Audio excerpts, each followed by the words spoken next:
Bonsoir et bienvenue à cet événement de ce dimanche 3 juin. Ce beau dimanche, merci d'être là, cher public.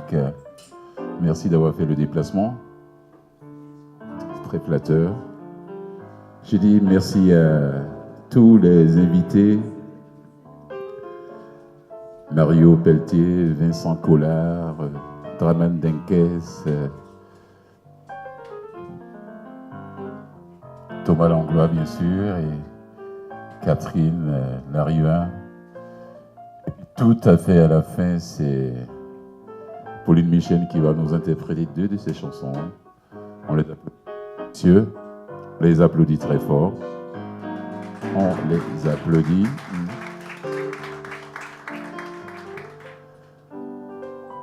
Je dis merci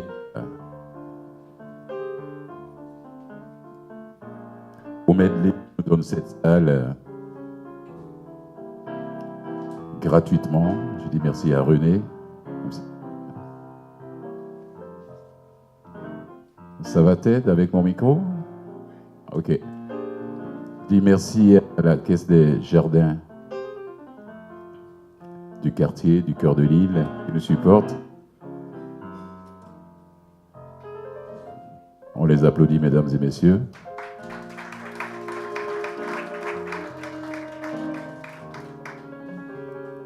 En été, on se reposait juste le mois de juillet et puis on va revenir. Le mois d'août, pardon. Le mois prochain, on sera là. En août, on va prendre un petit repos, un petit break.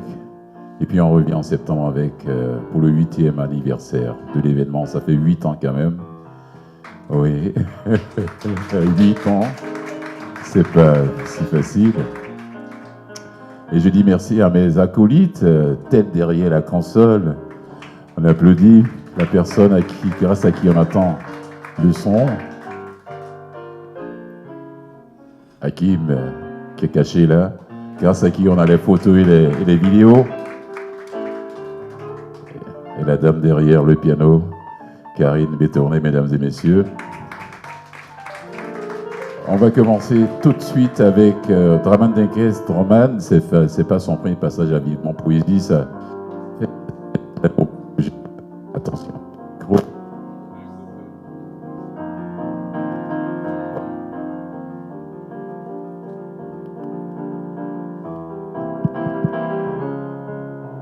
Il est déjà passé plusieurs fois à Vivement Poésie. J'ai en main son premier recueil que j'avais reçu d'ailleurs à l'époque. Je l'avais reçu même à la radio, à CIBL à l'époque. Quand il avait sorti ce recueil, la Pastis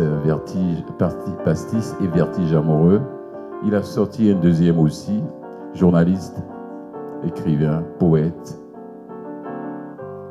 Il réside quelque part là-bas en Ontario, à Toronto, je ne sais pas. Mais il est là pour un moment cet été à Montréal et puis on a échangé. J'ai dit, bon tiens, si tu es à Montréal, bon pourquoi pas, viens nous faire découvrir tes nouveaux textes que tu as écrits. Draman, tu es prêt? Mesdames et messieurs, on accueille chaleureusement Draman Denkes.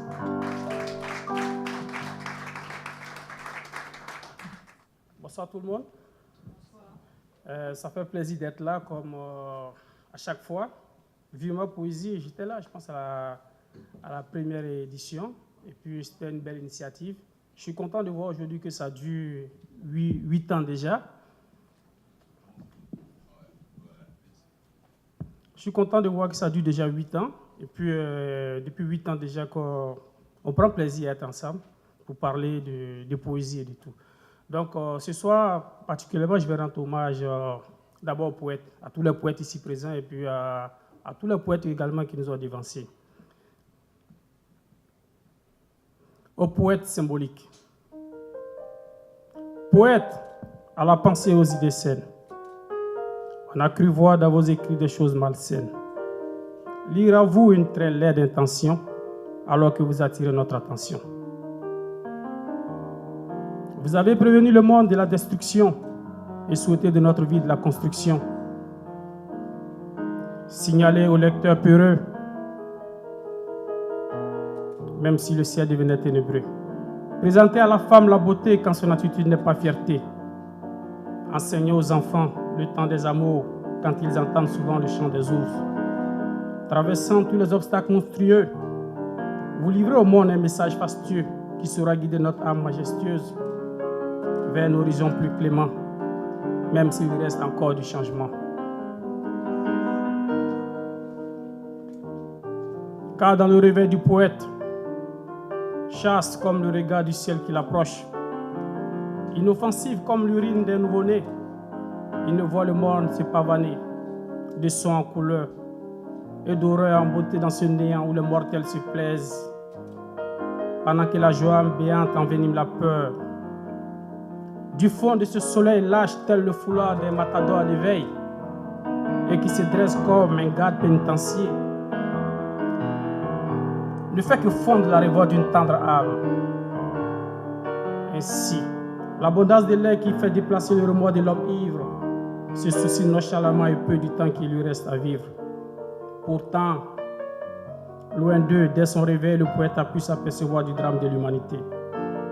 Après tout, être poète, ici ou ailleurs, n'est rien d'autre qu'avoir la mesure du poids des mots, authentique et pratique.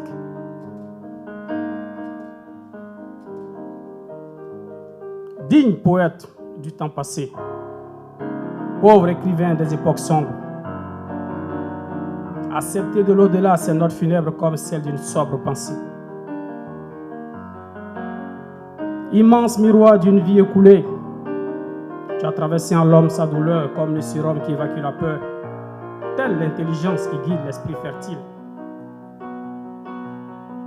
On a lu dans ta riche trame de la mélancolie et devina à toi une vraie allégorie, un signe qui tue totalement le fatal, puis forge énormément le mental, comme le travail qui nourrit le corps, en enseignant le saint vécu encore et toujours au poète du passé. Car dans la ville du poète, la ville est splendide. C'est une ville splendide où la poussière courtise les passants. Une cité perdue dans le fond rêve des enfants, où le sublime envoûte le ridicule et enseigne au poète sérieux le recul. Cité des rimes de l'exil, où l'on escalade la muraille de la haute pensée fertile, tel un berger en quête de terre fragile. Dans un paysage fait de plaines, survit toutes les vertus saines.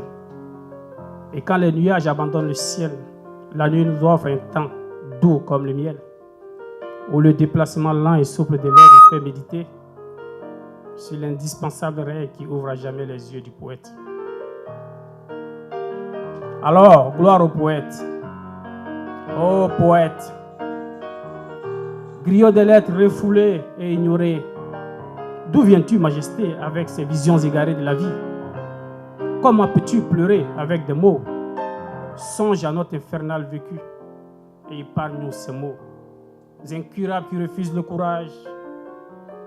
Viens, poète, vaincre cette rage, car tes paroles contiennent les bienfaits, héros de l'expression qui fait trembler nos cœurs. Viens, poète, battre avec nous l'horreur qui s'engouffre dans nos souris comme des charmes. Viens, poète, battre avec nous l'horreur. Viens, poète, avec cette métaphore qui secoue mes larmes, répandre l'énorme beauté qui manque à notre existence. Viens, poète, viens avec ton œil hypocrite satisfaire cette prière sunnite. Viens, poète, avec ton sourire lourd qui plaint ce monde hideux. Viens, poète, avec ton savoir divin qui fait fuir tous ces faux dieux. Car dans l'esprit du poète, comme dans une bibliothèque, où fleurissent les mots des saisons nouvelles et pathétiques, sa pensée est redoutée sur le secret du temps n'oublie sans bruit la foi des choses du corps. Éveille dans ce monde fugitif des hommes le sentiment primitif que les premiers rayons du soleil ont béni et nourri sous le ciel des ciels. La splendeur de l'air trébuche sous le cerveau obscurci des mortels, sous le regard inconnu des femmes, comme un ballon sur un terrain rocheux. Pendant que les vertus s'ignorent du palais des rêves de la poésie, les rimes s'effacent dans l'immense champ brumeux, où pourrissent les fruits symboles du plaisir. Le vigoureux hasard accouche des vallées de chagrin que guide l'esprit limpide et peureux, rarement serein du poète heureux, dans l'esprit du poète.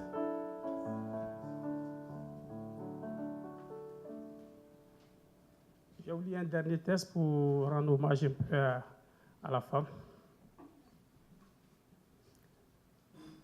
Une femme belle. Dans son visage frais comme l'innocence, je vois son sourire langoureux plein de sens nous lire les beaux poèmes de son époque.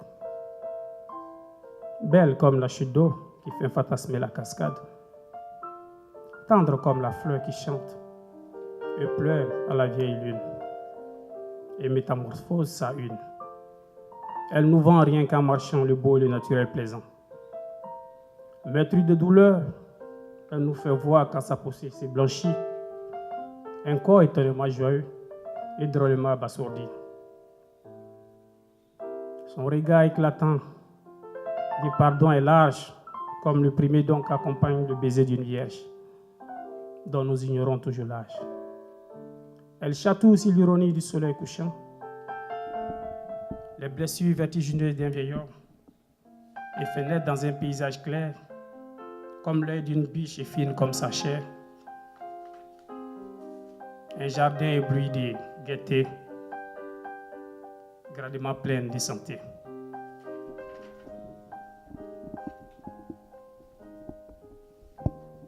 Dans les yeux d'une femme, isolée tout au fond d'une rue déserte, sa beauté enfantine et insaisissable guide la réflexion des rares passants. Snob poète que je suis, du haut de mes sentiments fait son portrait. Dans les yeux d'une femme sont écrites les plus nobles et riches aventures, parfois tragiques, souvent romantiques. Innocente comme l'air, courtoise comme l'éclair, elle s'en va, volant parfois même comme un oiseau à la recherche du mille doré.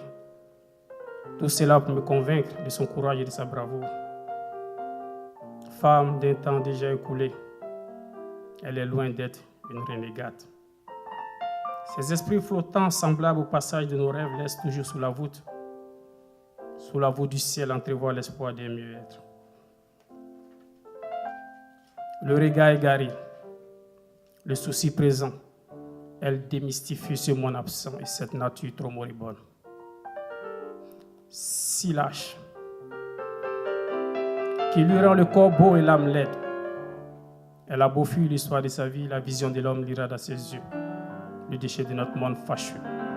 Si lâche et fébrile pour comprendre une existence qu'il doit résoudre. Doit-elle maudire le respect dû à son époque et une partie d'elle se verra démoniaque? La meilleure solution réside de tout temps dans la trilogie des faits. Je vous remercie.